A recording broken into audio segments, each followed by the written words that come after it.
Bland asagudarna hölls Balder som den bäste och noblaste. Så länge vi har honom kommer inget att gå riktigt illa, sa många av gudarna. Det var omöjligt att säga något ont om Balder. Nåja, det fanns några som ansåg att Balder kanske var lite självgod. Främst bland dem var Loke, otygets gud. Han var av jättesläkt och var Odens blodbroder. Balder drömde att han hotades av en stor fara och att han skulle komma att dö. Oden är Balders far.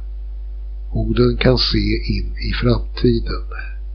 Han kan se att en stor strid, Ragnarök, kommer att inträffa mellan gudarna och kaoskrafterna, där de två sidorna kommer att förgöra varandra.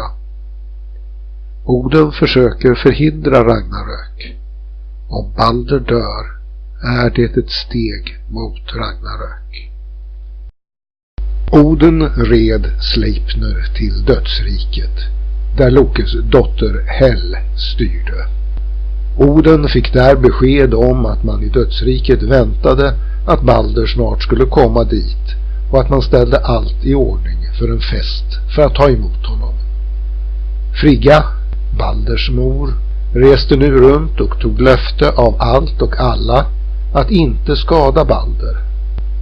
Men hon tog inte löfte av Misten, som hon ansåg vara för vek och ung att kräva ett löfte av. Gudarna tyckte nu att problemet var löst, och man roade sig med att skjuta pilar på Balder och kasta spjut och stenar mot honom. Balder var nu osårbar, och inget av det som sköts eller kastades mot honom skadade honom. Inte alla gudar deltog dock i upptågen. Balders bror Höder var blind. Vi vet inte så mycket om Höder. Somliga säger att Höder spelade harpa och vaktade gudarnas får. Det har även sagts att han var en god simmare och brottare och att han var skicklig med alla typer av vapen. Det tyder på att Höder kanske inte alltid varit blind.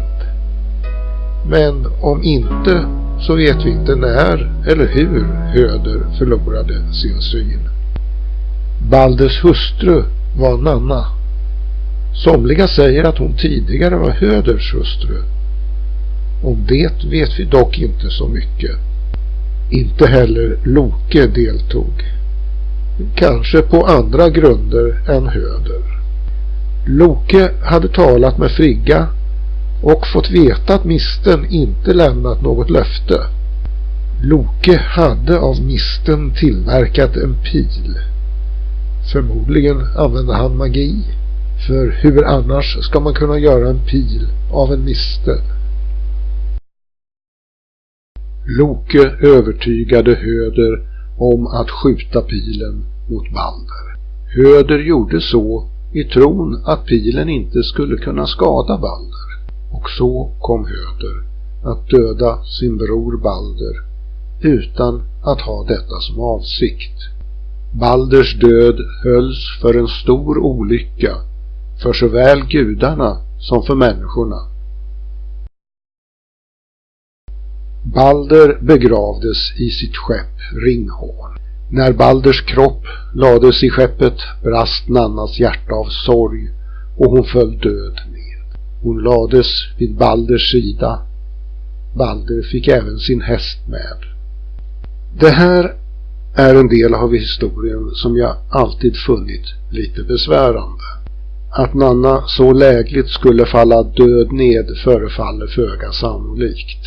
Det är mer troligt att vi här har att göra med en något uppstädad version av ett förfarande där hustrun följer mannen in i döden. En liknande historia finns i Ibn Fadlans berättelse om mötet med Ruser. Där stryps en slavinna och läggs på bålet tillsammans med hennes döde herre. Det förefaller alltså som att Nanna, liksom Balders häst, offrades i samband med Balders begravning. Oden la den magiska guldringen Draupner på Balders bröst och han viskade något i Balders öra. Vad han viskade har Oden aldrig berättat.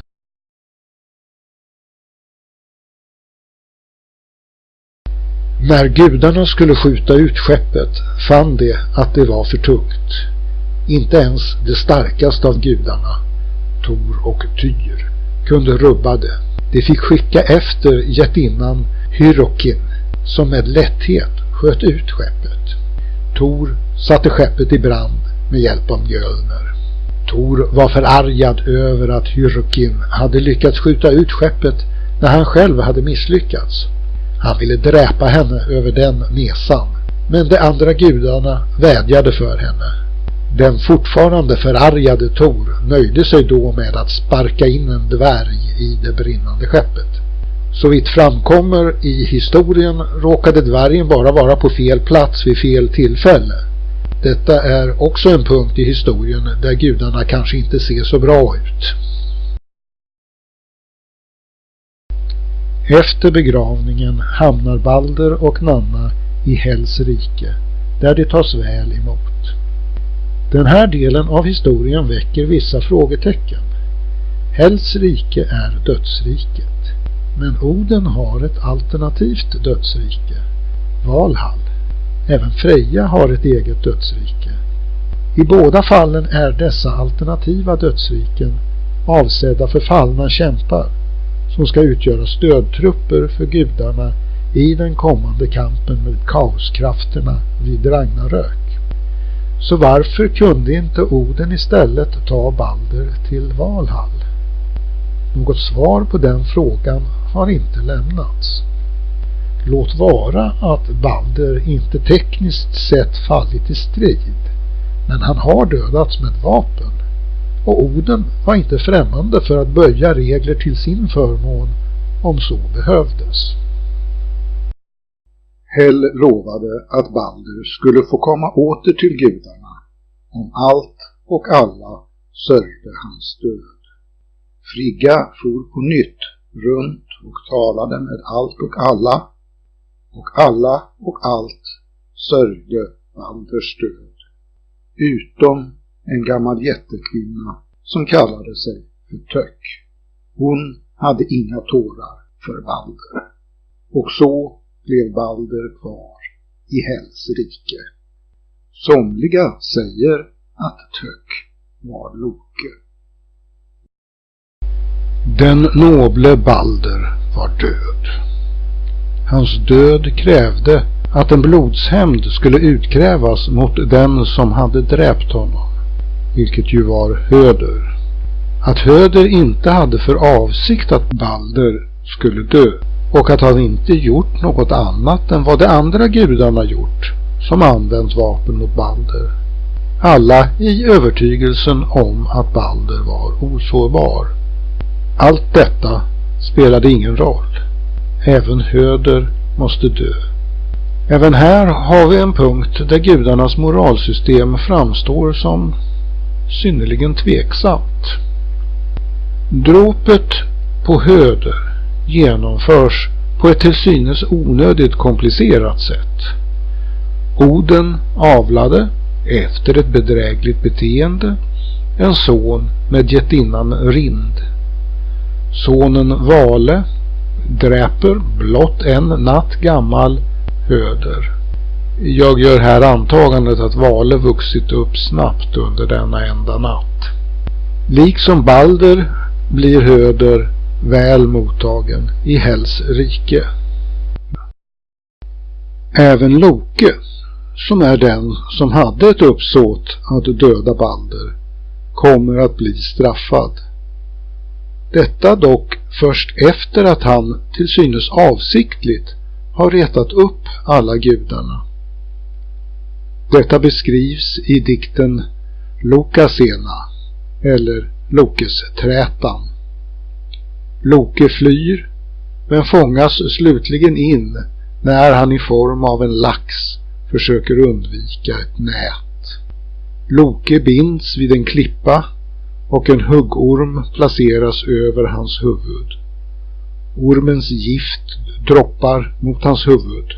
Lokes hustru Sygin skyddar honom genom att hålla en skål över hans huvud.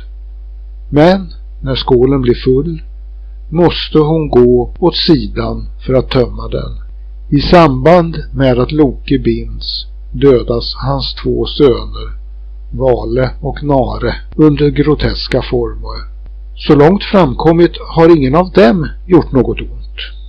Lokes son Vale och Odens son Vale är 2 helt olika personer med samma namn. Vid Ragnarök kommer Lokes barn, Fenrisulven och Midgårdsormen, att befria honom. Loke kommer att föra befälet på skeppet Nagelfare, byggt av döda mäns naglar, som kommer att vara bemannat med nidningar från de undre delarna av Hells rike. Loke kommer vid Ragnarök att strida för kaoskrafterna mot gudarna. Vid Ragnarök kommer de gamla gudarna att dö. Men Ragnarök är inte slutet. Yggdrasil skakas men faller inte. Mänskligheten kommer att leva vidare genom liv och livtrasa.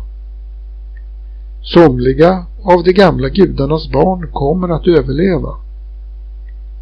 Och Balder och Höder kommer tillsammans att stiga ut från Hells rike för att tillsammans styra den nya världen.